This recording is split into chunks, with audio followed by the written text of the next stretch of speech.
Assalamualaikum warahmatullahi wabarakatuh. Halo Bapak Ibu Guru, calon guru penggerak angkatan 6. Apa kabarnya?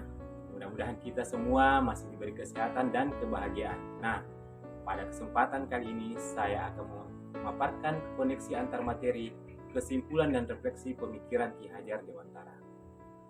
Adapun ini merupakan tugas di modul 1, tugas 1.1A8.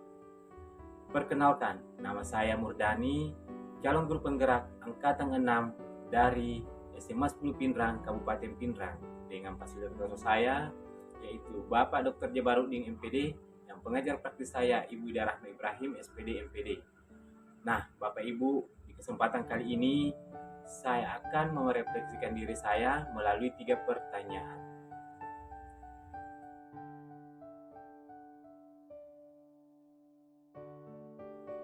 Pertanyaan pertama, apa yang Anda percaya tentang murid dan pembelajaran di kelas sebelum Anda mempelajari modul 1.1? Yang saya percaya tentang murid dan pembelajaran di kelas sebelum saya mempelajari modul 1.1 yaitu saya percaya guru berperan lebih dominan dalam pembelajaran di kelas. Hal ini dikarenakan saya mengibaratkan murid saya itu seperti kertas kosong, dan saya sebagai guru harus mengisi kertas kosong itu dengan cara mentransfer ilmu dan pengetahuan yang saya miliki. Padahal yang seharusnya saya lakukan yaitu menuntun murid saya. Kedua, peserta didik kurang aktif dan termotivasi dalam proses pembelajaran.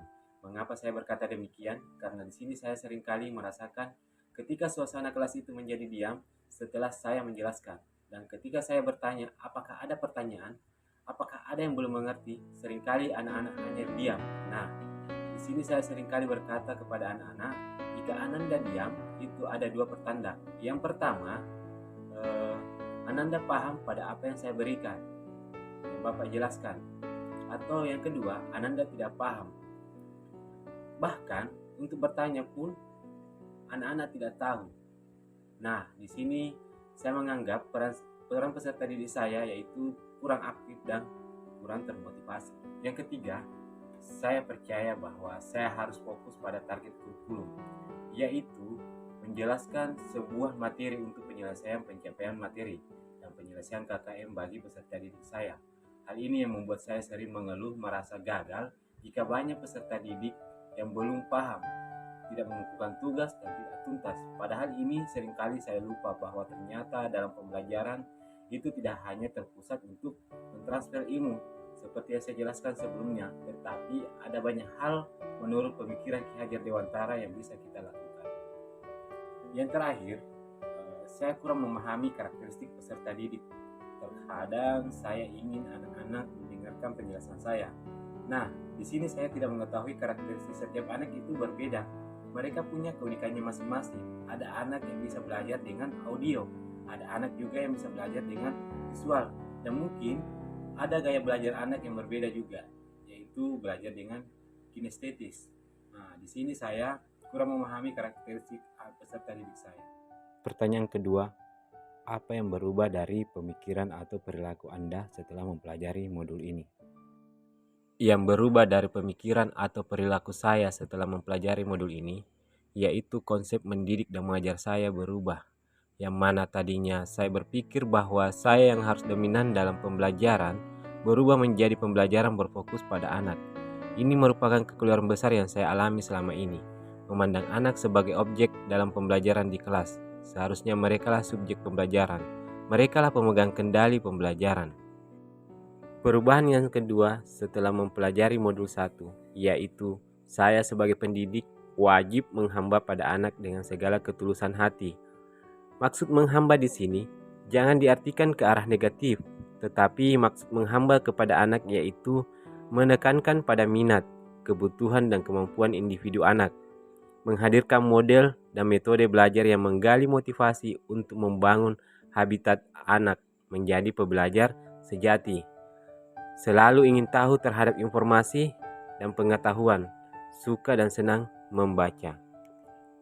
Perubahan saya yang ketiga setelah mempelajari modul 1, yaitu saya sebagai pendidik harus menerapkan sistem Amwong dalam pembelajaran di kelas, yaitu dalam pembelajaran tidak menghendaki paksaan-paksaan atau dengan kata lain menuntut anak, melainkan memberi tuntunan bagi hidup anak agar dapat berkembang dengan selamat, baik lahir maupun batinnya.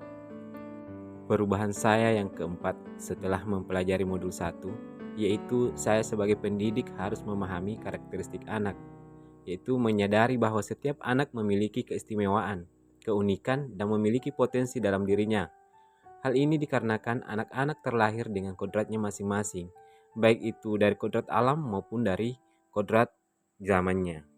Perubahan saya yang terakhir setelah mempelajari modul 1 yaitu sebagai pendidik harus mampu menciptakan pembelajaran yang kreatif dan inovatif agar peserta didik tertarik dengan apa yang diajarkan dan menyenangkan bagi mereka serta menjadi inspirasi bagi mereka.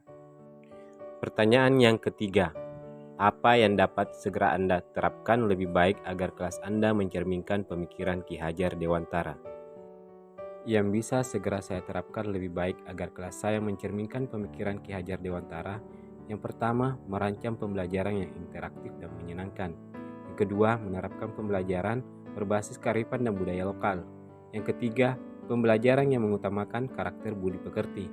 Yang keempat, menerapkan sistem AMON, yaitu pembelajaran yang menuntun, bukan menuntut. Yang kelima, menerapkan pembelajaran sesuai kodrat alam dan kodrat zaman. Yang keenam, yaitu menerapkan trilogi pendidikan Ki Hajar Dewantara. Demikianlah refleksi dan kesimpulan pemikiran Ki Hajar Dewantara. Terima kasih. Wassalamualaikum warahmatullahi wabarakatuh. Salam guru penggerak, bergerak serentak, serentak bergerak.